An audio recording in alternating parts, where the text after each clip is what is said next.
अस्सलामुअलैकुम, मेरा नाम मोहम्मद असद अली है और हम पढ़ रहे हैं बिज़नेस मैथमेटिक्स।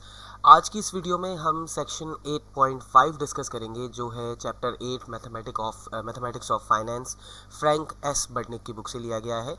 तो इस सेक्शन में 8.5 में बेसिकली क्या कॉन्सेप्ट डिस्कस किया गया है वो है डिस्काउंटेड कैश फ्लो का मेथड। देखिए, फाइनेंस की दुनिया में जब हम कैश फ्लो की बात कर रहे हैं, मींस कैश इनफ्लो है या आउटफ्लो है, कैश आपको पे करना पड़ रहा है या आपको रिसीव हो रहा है तो इनफ्लो कहते हैं, आप पे कर रहे हैं तो आउटफ्लो कहते हैं। तो जब भी हम कैश फ्लो की बात कर रहे होते हैं तो उसके टाइम पीरियड को ज़रूर देखते हैं।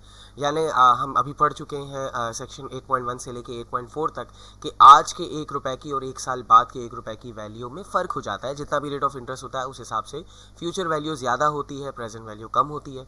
फ्यूचर के 1 रुपए की अगर प्रेजेंट वैल्यू निकालेंगे तो वो यकीनन 1 रुपए से कम होगी, और अगर आज जो प्रेजेंट में 1 रुपया है इसकी 1 साल बाद की फ्यूचर वैल्यू निकालेंगे तो वो यकीनन 1 रुपए से ज़्यादा होगी। तो डिस्काउंटेड कैश फ्लो का कॉन्सेप्ट बेसिकली क्या होता है कि आपके पास डिफरेंट इन्वेस्टमेंट के प्रपोजल्स होते हैं, कोई प्रोजेक्ट्स होते हैं। आप जैसे फॉर एग्जांपल किसी मशीन में इन्वेस्टमेंट करना चाह रहे हैं और मशीन की जो कॉस्ट है वो है, लेट सपोज 2 लाख रुपए है, लेकिन जाहिर सी बात है आप अभी ख़रीद रहे हैं तो कॉस्ट तो अभी आपको इनकर करनी पड़ेगी, तो उसको माइनस में शो कर देते हैं आप कि ये टाइम पीरियड ज़ीरो पर, यानी आज आपको 2 लाख रुपए पे करने हैं इसके। और आप ये एक्सपेक्ट कर रहे हैं कि फॉर एग्जांपल ये 5 साल तक आपको जो है एक फ़िक्स बेनिफिट देती रहेगी। हम 5 साल तक ले लेते हैं, 1 2 3 4 5, 5 साल तक इसकी वजह से आपको 1 लाख रुपए की सेल्स मिलेगी, क्योंकि जाहिर सी बात है इस 1 लाख में आपकी कॉस्ट भी होगी और इसमें से आप बाकी जो एक्सपेंसेस वगैरह भी माइनस करेंगे तो नेट प्रॉफिट तो 1 साल का बहुत कम बन जाएगा। लेकिन आप ये सोच रहे हैं कि 5 साल तक आपको ये मशीन 1 लाख रुपए तक की सेल्स करके देगी, मीन्स 1 लाख रुपए तक की प्रोडक्शन बना कर देगी। तो क्या इस प्रोडक्ट में इन्वेस्टमेंट करनी चाहिए, इस प्रोजेक्ट में नहीं करनी चाहिए? और आपका रेट ऑफ इंटरेस्ट जो है, फॉर एग्जांपल अगर ये 2 लाख रुपए की आप मशीन ना ख़रीदें, बल्कि आप ये 2 लाख रुपए आप किसी बैंक में ही रखवा दें, तो आपको 12% एनुअली मिलता रहेगा। तो आपने ये इवेल्युएट करना है कि कौन सा ऑप्शन आपके लिए ज़्यादा बेहतर है, कि क्या हम ये मशीन ख़रीदें और 1 1 लाख रुपए जो है वो 5 साल तक हमें मिलेंगे। जाहिर सी बात है फ्यूचर का जो 1 लाख रुपए है वो आज का 1 लाख रुपए के बराबर नहीं है, तो हमें इसकी प्रेजेंट वैल्यू फ्यूचर वैल्यू की कैलकुलेशन करनी पड़ेगी। और ये भी हमें देखना पड़ेगा कि अगर यही 2 लाख रुपए मैं 5 साल के लिए इन्वेस्ट कर दूँ तो 5 साल बाद मुझे कितने पैसे मिलेंगे। तो जाहिर सी बात है हमें किसी न किसी तरह का कंपैरिजन करना पड़ेगा। तो आपका जो सबसे आसान तरीका होता है वो ये होता है कि आप जितने भी फ्यूचर में आपको कैश फ्लोज मिल रहे हैं इन सबको प्रेजेंट में ले आइए। मीन्स ये जो 1 लाख रुपए 1 साल बाद मिल रहे हैं ये आज कितने बनते हैं, ये 1 लाख रुपए 2 साल बाद मिल रहे हैं ये आज कितने बनते हैं, 1 लाख रुपए 3 साल बाद जो मिल रहे हैं इनकी आज वैल्यू क्या है, 1 लाख रुपए की 4 साल बाद की वैल्यू आज क्या है, और 5 साल बाद की 1 लाख रुपए की आज क्या वैल्यू, इन सब की प्रेजेंट वैल्यू निकाल लें तो उसे हम कहेंगे कि present value of future inflows होगा ये। तो ये टोटल इनफ्लोज हमारे हो जाएंगे, टोटल इनफ्लोज हो जाएंगे कि फ्यूचर में हमें जितने भी इनफ्लोज मिलेंगे, कैश इनफ्लोज मिलेंगे, उनकी प्रेजेंट वैल्यू है PV of present value of total inflows. फिर आपको ये देखना है कि आज जितने भी ये फॉर एग्जांपल फ्यूचर की वैल्यूज़ हैं इनकी प्रेजेंट वैल्यू बनती है लेट सपोज 2,50,000 रुपये। तो आपके लिए फिर ये फैसला जो है मुनासिब होगा कि आप इसमें इन्वेस्टमेंट कर लें, क्योंकि इसमें आपको इनफ्लो मिल रहा है 2.5 लाख रुपए का, जबकि आज आपको पे सिर्फ 2 लाख रुपए करने हैं। वैसे तो 5 लाख का इनफ्लो है टोटल, हर साल 1 1 लाख रुपए 5 लाख बन जाता है, लेकिन उनकी जब प्रेजेंट वैल्यू निकाली है हमने तो वो आज के 2.5 लाख रुपए बन जाते हैं, वो जितनी भी फ्यूचर वैल्यूज़ हैं। तो ये प्रोजेक्ट हमारे लिए बिल्कुल फिजिबल होगा, हमारे रिटर्न से हमें ज़्यादा कमा कर दे रहा है, क्योंकि अगर 1 लाख रुपए की हमने प्रेजेंट वैल्यू निकाली, इन 5 बार जो 1 1 लाख रुपए मिल रहे हैं वो 2.5 लाख रुपए बनते हैं, और आज हमें 2 लाख रुपए देने हैं, तो जाहिर सी बात है हमें इन्वेस्टमेंट करनी चाहिए। तो कितना प्रॉफिट होगा हमें, 50,000 रुपये का एक तरह से प्रेजेंट वैल्यू का प्रॉफिट हो रहा है। तो इसे हम कहते हैं नेट प्रेजेंट वैल्यू, यानी इसका फॉर्मूला क्या होता है, प्रेजेंट वैल्यू ऑफ इनफ्लोज जितनी भी आपके पास आई उसमें से माइनस कर दीजिए आप प्रेजेंट वैल्यू ऑफ आउटफ्लोज। तो इससे जो है आपको ये सारी जो है कैलकुलेशन करनी होती है। अच्छा, अब जब आपने ये present value of inflows and outflows calculate कर लिया, इसको हम बेसिकली डिस्काउंटेड कैश फ्लो का मेथड कहते हैं कि आप जितने भी कैश फ्लोज हैं इनको डिस्काउंट कर रहे हैं, क्योंकि याद होगा मैं पिछली एक्सरसाइजेस में बता चुका हूं कि डिस्काउंटिंग का मतलब किसी की प्रेजेंट वैल्यू निकालना होता है। तो जितने भी कैश फ्लोज हैं उनकी प्रेजेंट वैल्यू निकालना है। तो देखा जाए तो ये और कोई नई चीज़ नहीं है, बल्कि वो जो हमने एनविटी का कॉन्सेप्ट पढ़ा था उसकी प्रेजेंट वैल्यू निकालनी है। यहाँ पर क्योंकि ये series of equal and uninterrupted payment है, फिक्स पेमेंट है 1-1 लाख रुपए, तो इन सब की मैं प्रेजेंट वैल्यू एनविटी के फॉर्मूले से भी निकाल सकता हूँ। और अगर ये कैश फ्लोज अलग अलग होते तो जाहिर सी बात है फिर मुझे एक एक की प्रेजेंट वैल्यू अलग अलग निकालनी पड़ती। तो ये तरीका होता है सारा डिस्काउंटेड कैश फ्लोज और एनपीवी का। तो हम कुछ सवाल सॉल्व करते हैं। जाहिर है ज़बानी में समझाने में और क्वेश्चन सॉल्व करके समझने में बहुत फ़र्क होता है। तो हमारे पास इस 8.5 में टोटल 8 सवाल हैं। तो 1 से लेके 6 तक ये सारे एक ही जैसे हैं, लेकिन थोड़े से डिफरेंस के साथ है, तो इन सबको हम बारी बारी डिस्कस करते हैं। तो 1 से लेके 6 तक आ गया, determine whether the investment projected depicted by the diagram satisfy the minimum desired rate of return, कि आपका जितना भी रिटर्न है उसको सेटिस्फाई कर रहा है कि नहीं, पहली बात ये। दूसरी बात कि इसकी एनपीवी यानी नेट प्रेजेंट वैल्यू क्या है, ये इंडिकेटेड इंटरेस्ट रेट पर क्या है वो बताइए। तो आसान अल्फाज में हम रूल ऑफ थंब बना लेते हैं कि अगर किसी प्रोजेक्ट की नेट प्रेजेंट वैल्यू ज़्यादा हो, और सिर्फ एक ही प्रोजेक्ट को हम कंसीडर कर रहे हैं और कंपैरिजन नहीं कर रहे डिफरेंट प्रोजेक्ट्स का, तो अगर किसी प्रोजेक्ट की नेट प्रेजेंट वैल्यू ज़्यादा है तो हम उसे सिलेक्ट कर लेंगे। याद रखिए अगर दो को भी कंपेयर कर रहे हैं तो उसका भी एक क्राइटेरिया, जो डिफरेंट क्राइटेरिया होते हैं उनमें से एक क्राइटेरिया ये भी होता है कि दोनों में से जिसकी एनपीवी ज़्यादा हो आप उसे सिलेक्ट करते हैं। ठीक है, तो फिलहाल बिजनेस मैथ्स के पॉइंट ऑफ व्यू से इतना है। बाकी फाइनेंस की दुनिया में आप जाएंगे तो और बहुत सारे कॉन्सेप्ट आप सीखेंगे। आईआरआर होगा, इंटरेस्ट रेट, और इसके अलावा पे बैक पीरियड सीखेंगे, डिस्काउंटेड पे बैक पीरियड सीखेंगे, और भी बहुत सारी टेक्निक्स होती हैं। तो फिलहाल हम उनकी तरफ नहीं जा रहे, हम अपने आप को इस बुक में लिमिट कर रहे हैं कि हम सिर्फ नेट प्रेजेंट वैल्यू निकालेंगे। अगर नेट प्रेजेंट वैल्यू पॉजिटिव आ रही है तो हम कहेंगे बिल्कुल ये सेटिस्फाई कर रहा है, अगर नेट प्रेजेंट वैल्यू नेगेटिव आ रही है या जीरो आ रही है तो कहेंगे नहीं सेटिस्फाई कर रहा, और बिल्कुल यही है। तो अब सॉल्व करते हैं ज़रा पहले क्वेश्चन को। क्वेश्चन नंबर 1 में कहा गया कैश फ्लो जो 8.14 फिगर में आपको शो कर रहा है, वो फिगर मैंने यहाँ पर पेस्ट कर दी है। 10% पर ईयर आपका रेट ऑफ रिटर्न है, मींस 10% इंटरेस्ट रेट है। तो बिल्कुल वही जैसे मैंने एग्जांपल में बताया था, ये वो चीज़ है, आपने इन सब की प्रेजेंट वैल्यूज़ निकालनी है। यानी जो हर साल 5 साल तक आपको 6 लाख रुपए मिलेंगे, इन सब की प्रेजेंट वैल्यू निकालनी है। तो क्या ये एक एनविटी है? बिल्कुल एनविटी है, क्योंकि एनविटी की डेफिनेशन क्या थी कि फ्यूचर में series of unequal payment, equal and uninterrupted payment है। तो बिल्कुल ये इक्वल पेमेंट्स है, सब 6 लाख ही है, कोई ऐसा नहीं है कि एक 6 लाख हो, फिर एक 5 लाख हो, फिर 4 लाख हो। तो ये सीरीज है और इक्वल है और अनइंटरप्टेड है, बीच में कोई गैप नहीं आ रहा है कि तीसरे साल नहीं देने हैं, 5वें साल नहीं देने। तो ये एक एनविटी होगी, तो मैं प्रेजेंट वैल्यू ऑफ एनविटी का फॉर्मूला लगाऊंगा, इन सारे फ्यूचर के इनफ्लोज की प्रेजेंट वैल्यू आ जाएगी। तो हम यहाँ हेडिंग लगाएंगे present value of inflows, PV of inflows. तो फॉर्मूला होगा हमारे पास, क्योंकि एनविटी है तो इन सब की प्रेजेंट वैल्यू ऑफ एनविटी का फॉर्मूला लगा दूंगा, R into 1 minus 1 plus I की power negative N divided by I. Number of जो फिक्स रेगुलर पेमेंट है वो 6 लाख रुपए है, तो यहाँ 6 लाख लिख दिया मैंने। और रेट ऑफ इंटरेस्ट हमारे पास सवाल में 10% गिवन है, तो 0.1 लिख दिया। 5 नंबर ऑफ पेमेंट्स हैं तो पावर 5 लिख दी, 0.1। इसे हम कैलकुलेटर में सॉल्व करते हैं। 1 प्लस 0.1 होता है 1.1, और उसकी पावर हो जाएगी, कितनी पेमेंट्स हैं हमारे पास, ये 5 पेमेंट है, तो पावर हो जाएगी -5। तो ये ब्रैकेट सॉल्व हो गया, फिर 1 माइनस ये पूरा आंसर होगा, और फिर इसे डिवाइड करना है 0.1 से, तो ये एनविटी का फैक्टर आ गया। इसे मल्टीप्लाई करेंगे हम 600,000 से। आप चाहें तो ये डायरेक्ट टेबल से भी वैल्यू निकाल सकते थे जो मैंने कैलकुलेट किया। तो हमारे पास प्रेजेंट वैल्यू ऑफ इनफ्लोज आई 2274472। तो यहाँ मैं लिख देता हूँ 2274472। ये हमारे पास क्या है, प्रेजेंट वैल्यू ऑफ इनफ्लोज है। तो अब हम एनपीवी देखते हैं, नेट प्रेजेंट वैल्यू। एनपीवी का फॉर्मूला होता है present value of inflows minus present value of outflows. Inflows की प्रेजेंट वैल्यू क्या है हमारे पास, 2274472, 22,74,472। पॉइंट भी था कुछ, शायद मैं इग्नोर कर गया, डेसिमल में है 062.062 minus present value of outflow, यानी आज आपको कितनी पेमेंट करनी है वो माइनस में यहाँ शो है। 20 लाख रुपए, तो माइनस 20 लाख यानी 2 मिलियन। तो सिंपल है, 22 मिलियन से 22 लाख में से 20 लाख निकालेंगे तो 2 लाख ही बचेंगे। तो हमारा आंसर आ गया 274,472.062। आंसर पॉजिटिव आ रहा है तो हम लिखेंगे यस दिस सेटिस्फाइड दी, मेरे पास जो सेंटेंस था जुमले का वही लिखेंगे। Determine whether the investment project depicted by the cash flow satisfied the minimum desired rate of return. Yes, this satisfied the minimum desired rate of return. This project satisfies the minimum desired rate of return.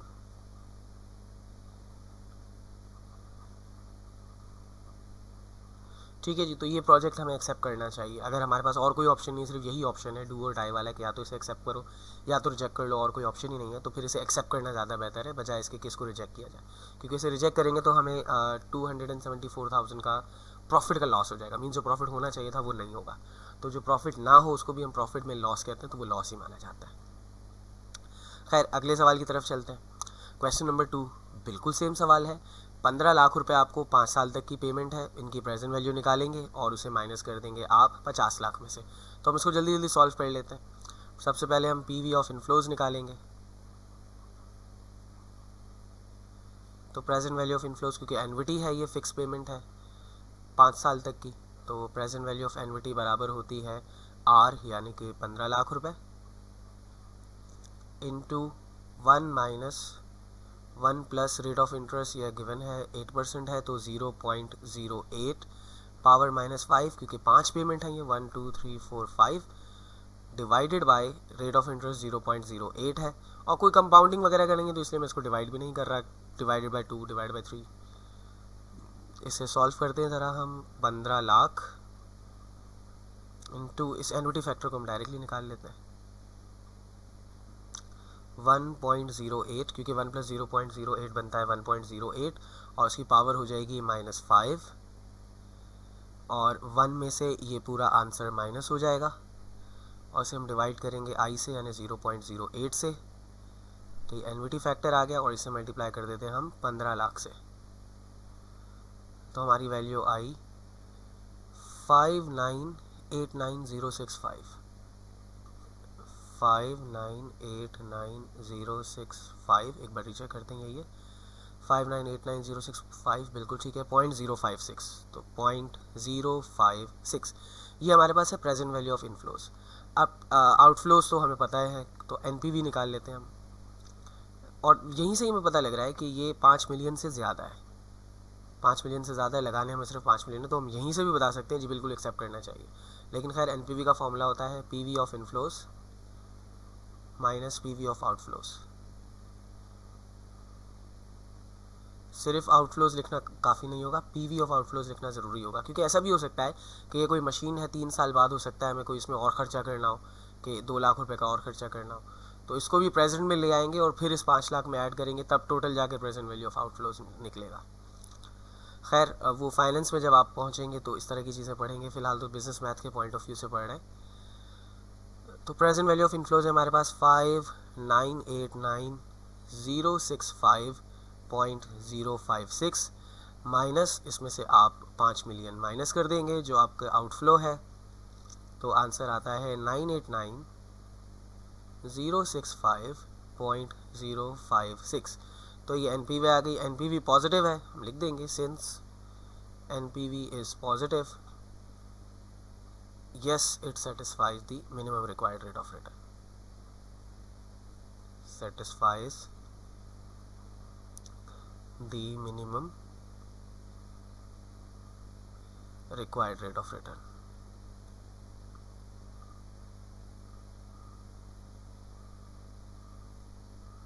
ठीक है, अब आगे जो सवाल आता है, जैसे question number 3 है, ये भी बिल्कुल सेम है। 1,50,000 रुपये आपको 8 पेमेंट्स करनी है, तो उम्मीद है आप ये सवाल खुद कर लेंगे। आपने सिर्फ वैल्यूज ही सब्स्टिट्यूट करनी है फॉर्मूले में, कोई डिफरेंस नहीं है।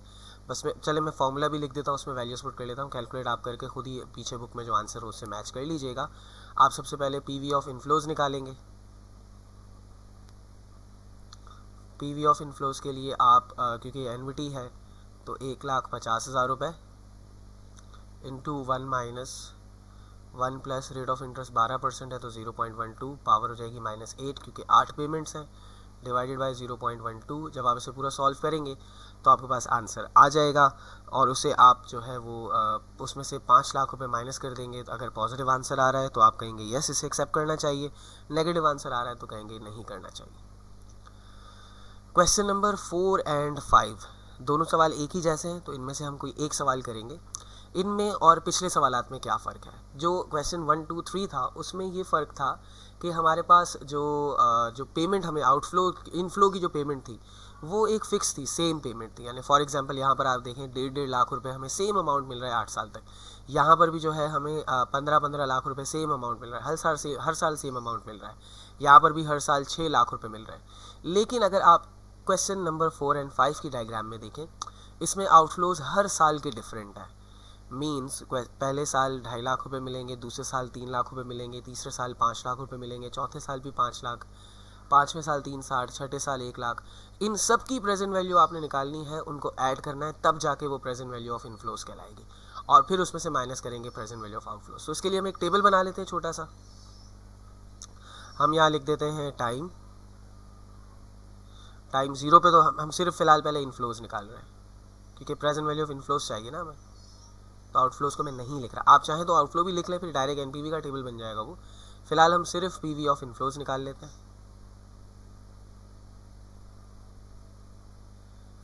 टाइम 1 कितने ईयर्स हैं हमारे पास? ये 1 2 3 4 5 6 6 साल तक का डेटा है।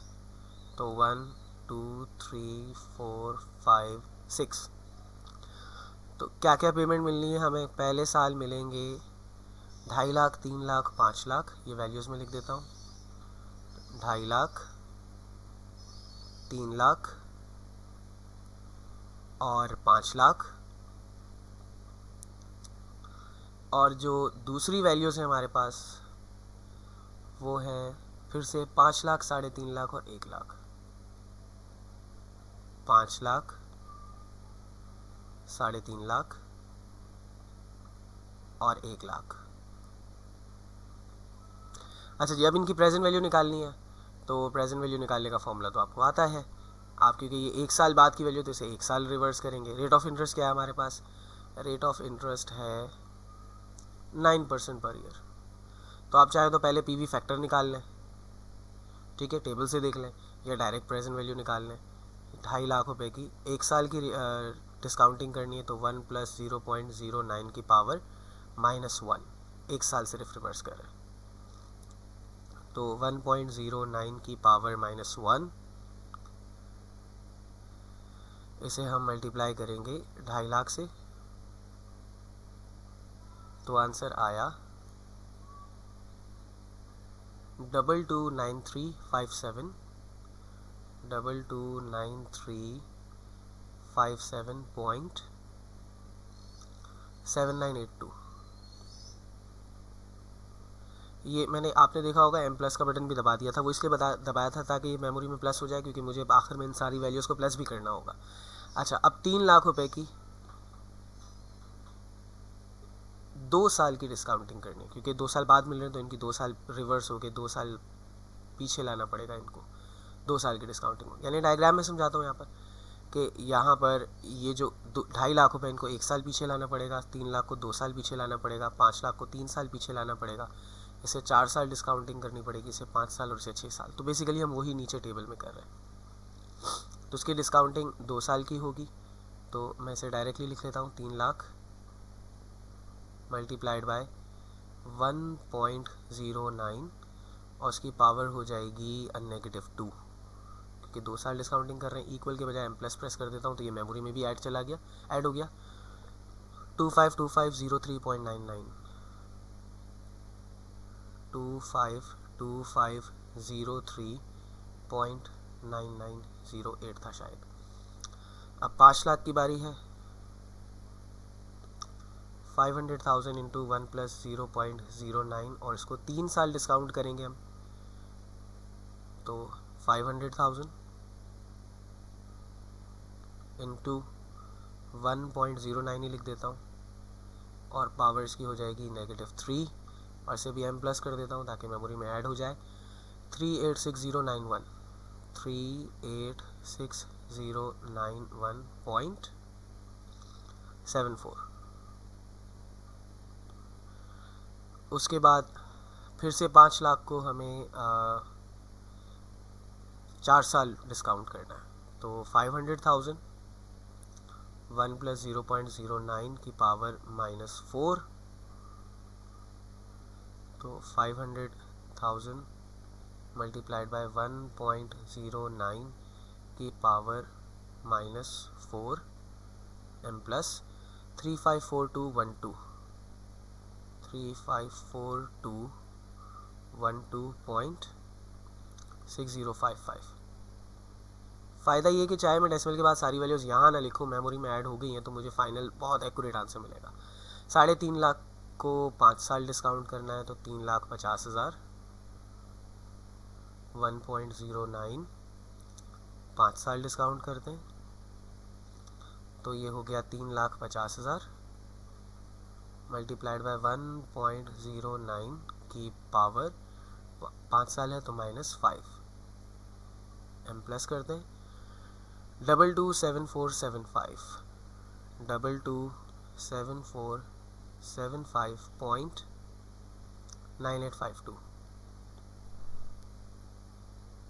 लास्ट 1 लाख को 6 साल डिस्काउंट करना है, 100,000 1.09 और इसे 6 साल डिस्काउंट करना है तो पावर -6 और m प्लस 59626.7327 और ये हमने किया था 1 लाख को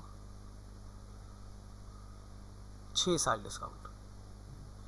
अब इन सारी वैल्यूज़ को ऐड करूँगा तो प्रेजेंट वैल्यू ऑफ इनफ्लोज आ जाएगी, पीवी ऑफ कैश इनफ्लोज, और ये सारे मेमोरी में ऐड हो चुके हैं। तो मैं अल्फ़ा के साथ m प्रेस करूँगा, इक्वल करूँगा, तो मेरे कैलकुलेटर ने मुझे इन सारी वैल्यूज़ को प्लस करके बता दिया। 1509.268 1509.268.86, यानी मेरा वक्त बचाया है कैलकुलेटर ने, मुझे ये सारी वैल्यूज़ एक एक करके ना लिखनी पड़ी। अच्छा जी, तो ये प्रेजेंट वैल्यू है हमारे इनफ्लोज की 15 लाख के करीब, और हमें पैसे कितने देने, 20 लाख देने, तो ये तो नुकसान हो गया हमारा।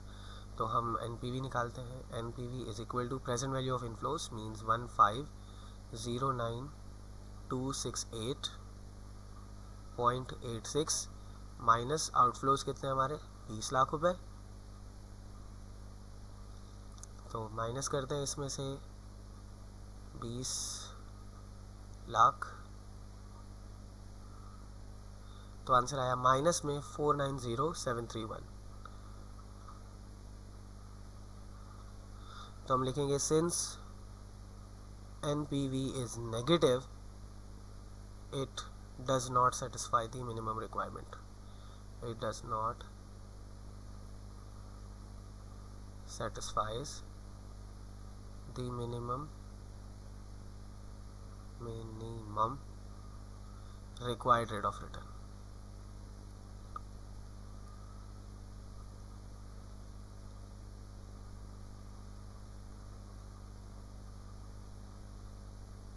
ठीक है जी, तो ये हो गए हमारे क्वेश्चन नंबर 4 और 5।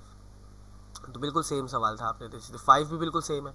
आप इन सब की प्रेजेंट वैल्यू निकालेंगे, पहले से 5 लाख को 2 साल पीछे लाएंगे, 11 लाख को 3 साल और 1 लाख को 4 साल और 8 लाख को 5 साल पीछे लाएंगे, और जब सारी वैल्यूज़ आ जाएंगी तो आप इनकी।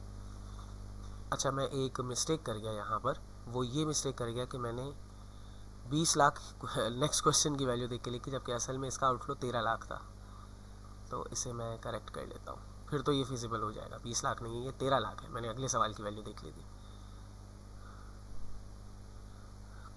लास्ट वीडियो में भी इस तरह मुझसे एक मिस्टेक हो गई थी वीडियो के बीच में ही, खैर वो मैंने उसी वक्त ही करेक्ट कर ली थी। खैर ह्यूमन एरर है, सब ह्यूमन बीइंग हैं, मुझसे भी गलती हो सकती है। लेकिन खैर वो आप जब सवाल कॉन्सेप्चुअली समझ रहे होंगे तो आप खुद ही समझ जाते होंगे अच्छा सर ने मिस्टेकनली ये चीज़ लिख ली है, असल में ये होना चाहिए, तो उस हिसाब से आंसर फिर ये आएगा।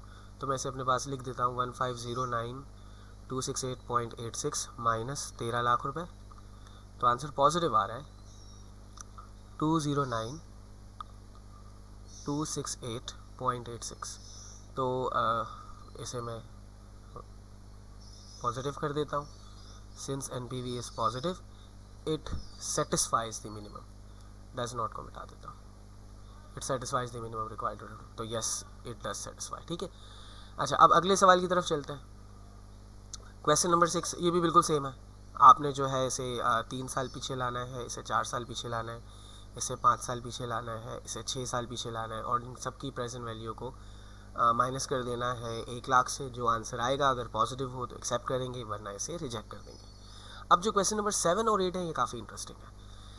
इसमें क्योंकि देखिए इसमें आपको रेट ऑफ इंटरेस्ट नहीं दिया, वो निकालना है और कह रहे हैं कि what is the actual rate of return. Actual rate of return का मतलब ये है कि ये जो सारे, जो जाहिर सी बात है जो बेच रहा होगा, देखिए आप तो उस वक्त खरीदेंगे ना जब आपका जो रिक्वायर्ड रेट ऑफ रिटर्न है उससे आप अगर कैलकुलेट कर रहे हैं आपकी NPV पॉजिटिव आ रही है, तो क्या जो आपको बेच रहा है उसकी भी NPV पॉजिटिव होगी? यकीनन उसकी होगी। उसके जो है वो हो सकता है इंटरेस्ट रेट दूसरा हो। याद रखिएगा हर एक शख्स को ज़रूरी नहीं है मार्केट में बराबर प्रॉफिट मिलता हो। आप जिससे ख़रीद रहे हैं ये चीज़ उसको भी कुछ प्रॉफिट हो रहा है इसलिए बेच रहा है। आप यूँ मत सोचेंगे इसकी वो सामने वाला जो है वो शायद बेवकूफ़ है कि ये जो इतने पैसे मुझे दे रहा है इन सब की प्रेजेंट वैल्यू तो 2.5 लाख बनती है, मुझसे वो 2 लाख रुपये मांग रहा है। उसने जो अपनी प्रेजेंट वैल्यू कैलकुलेट की होगी ना, वो जो आपको पैसे दे रहा है या आपको जो प्रोजेक्ट बेच रहा है उसकी कैलकुलेशन में रेट ऑफ इंटरेस्ट कुछ और होगा। हर शख्स के लिए जो रिक्वायर्ड रेट ऑफ रिटर्न होता है, याद रखिएगा ये इंटरेस्ट रेट की बात नहीं कर रहे हम, रिक्वायर्ड रेट ऑफ रिटर्न कह रहे हैं। हर शख्स की क्योंकि कॉस्ट अलग होती है तो हर शख्स का प्रॉफिट भी अलग होता है, परसेंटेज भी हर शख्स के लिए अलग होती है। ये बैंक का इंटरेस्ट नहीं है, जो बैंक जो है वो स्टेट बैंक ने अनाउंस किया तो सबको वही फॉलो करना है, ऐसा नहीं है ये। तो उसका चेंज होगा। तो खैर यहाँ पर बोल रहा है कि बताइए एक्चुअल रेट ऑफ रिटर्न कितना है। एक्चुअल रेट ऑफ रिटर्न का मतलब ये है कि वो रेट जिस पर आपकी NPV 0 हो जाए। ठीक है, तो इन दोनों में अच्छी बात ये है 8.14 और 15 में, इन दोनों में जो आउटफ्लो की पेमेंट है ये एनविटी की पेमेंट है। अगर ये एनविटी की पेमेंट ना होती तो बहुत मुश्किल हो जाता सवाल वाकई में। तो देखा जाए तो हमें प्रेजेंट वैल्यू ऑफ एनविटी रखनी है 20 लाख रुपए और एनविटी की अमाउंट है 6 लाख रुपए और देखना है रेट ऑफ इंटरेस्ट क्या है।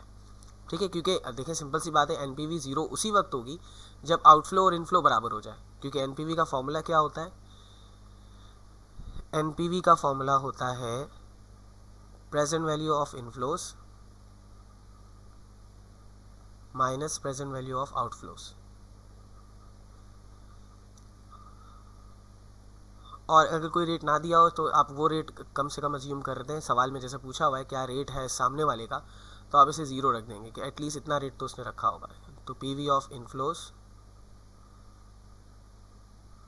Minus PV of outflows,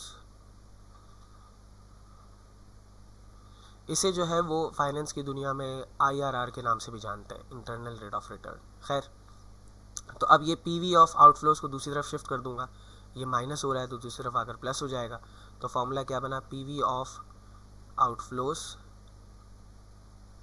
is equal to PV of inflows. ठीक है, तो PV ऑफ आउटफ्लोज कितनी है, प्रेजेंट वैल्यू ऑफ आउटफ्लोज कितनी है हमारे पास? 20 लाख रुपए।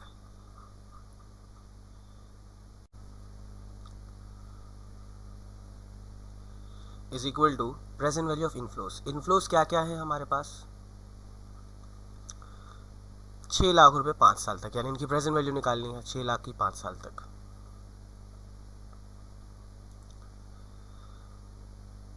वन माइनस 1 प्लस आई हमें नहीं मालूम, यही मालूम करना है। और पावर हो जाएगी, कितने साल की पेमेंट है ये? 5 साल की, तो -5 डिवाइडेड बाय आई। अब इस अगर 6 लाख को मैं दूसरी तरफ डिवाइड कर दूं,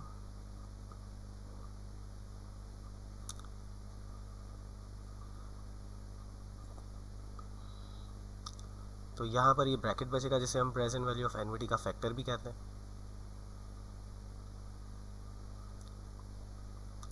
तो ये 10/3 बन जाएगा इज इक्वल टू ये एनविटी का फैक्टर। अब देखिए हमारे पास एक तो कैलकुलेटर में डायरेक्ट मेथड है इसको सॉल्व करने का, वो भी मैं आपको सिखाऊंगा। और दूसरा मेथड ये है कि आप 10/3 देख लें एनविटी का फैक्टर 5 पर, यानी 5 साल की है, 5 साल पर एनविटी फैक्टर किस रेट पर 3.33 आ रहा है, क्योंकि 10/3 का मतलब 3.33 होता है। तो 3.33 लिख देता हूँ मैं, इज़ इक्वल टू ये एनविटी का फैक्टर। तो एनविटी का फैक्टर हमें देखना है, टेबल की वैल्यू, टेबल यहाँ मैंने कॉपी करके रखा हुआ है। इस टेबल में n 5 होना चाहिए और एनविटी फैक्टर 3.33 होना चाहिए। तो अगर आप यहाँ गौर करें n 5 पर 3.35 मिल रहा है, 3.27 मिल रहा है और बाकी सारे 3 से कम है। तो इसका मतलब हमारा जो आंसर होना चाहिए वो 15 और 16% के बीच में होना चाहिए। तो अगर हम टेबल पर रिलाई कर रहे हैं तो टेबल को देखकर तो हम अपना आंसर यही रखेंगे कि according to table it must lie between 15% to 16%। Table को देख के इससे ज़्यादा नहीं बता सकते, और बुक में जो आंसर दिया है वो भी यहीं पर ही दिया गया है, 15% to 16%। लेकिन मैं आपको कैलकुलेटर से इसकी एक्यूरेट वैल्यू निकालना सिखा देता हूँ। देखें स्पेशली कैसियो की जो कैलकुलेटर है 991EX है, 991ES है, उसमें भी ये फीचर है। आप क्या करेंगे, पूरी इक्वेशन लिख दें। ये 10/3 था, तो इसे मैं यहाँ लिख देता हूँ 10/3। इक्वल लिखना है तो ये वाला इक्वल नहीं बल्कि अल्फ़ा के साथ कैलकुलेट प्रेस करूँगा तो ये इक्वल आ जाएगा। आपके कैलकुलेटर में हो सकता है इक्वल यहाँ नहीं किसी और बटन में हो, रेड कलर का आपको ढूंढना है, और अल्फ़ा ब्लू में है तो बाकी ब्लू कलर का दिखना है आपको। तो 10/3 इज़ इक्वल टू, आप एनविटी का फैक्टर पूरा लिख दें, 1 माइनस लिखना था मैंने, 1 प्लस एक्स, आई की जगह मैं एक्स लिख रहा हूँ और उसी एक्स की वैल्यू चाहिए मुझे, पावर -5 डिवाइडेड बाय आई यानी कि x, और ये x की वैल्यू चाहिए मुझे। तो सॉल्व के लिए शिफ्ट के साथ सॉल्व प्रेस करूँगा, सॉल्व फॉर x, और मुझे पता है 15 से 16% के दरमियान है तो मैं इसको 0.15 लिख देता हूँ, इसके आसपास ही का ये आंसर होगा। तो एक एस्टिमेट दिया मैंने और इसका आंसर है 15.238%। तो i इज़ इक्वल टू 15.238%। तो आप अगर इस सवाल को पूरा सॉल्व करें और यहाँ आई की जगह 15.283% निकालें, आपको पूरा एक्यूरेट आंसर मिल जाएगा। तो यहीं पर ही 8.5 सेक्शन ख़त्म हुआ। उम्मीद है आपको ये बेहतर तरीके से समझ आ गया होगा। बहुत बहुत शुक्रिया आपके वक्त का। अल्लाह हाफ़िज़।